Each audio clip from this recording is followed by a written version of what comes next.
his leadership का? तो ये मेरे लिए लाइफ टाइम अपॉर्चुनिटी है। मेरा बचपन का सपना था ये।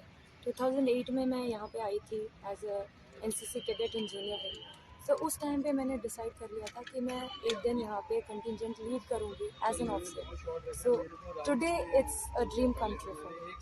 On the D-Day I am in full josh. My contingent is with me, so we will give our best. And how tough it was for you to come to this position?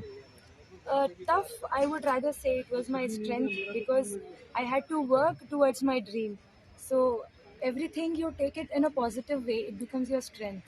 So few challenges that we faced here is the chills in the morning, weather, temperature coming down to one degree. So all this we overcame all this, and the contingent morale of the contingent is very high, and that is a booster for me to perform my best.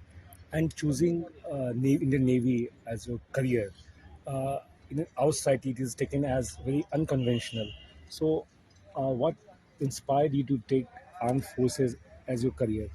I always wanted to get into the defense forces, any defense forces for that matter. So it was my father's dream when I was a child. So he could not get in. Sorry, it was my father's dream when he was a child.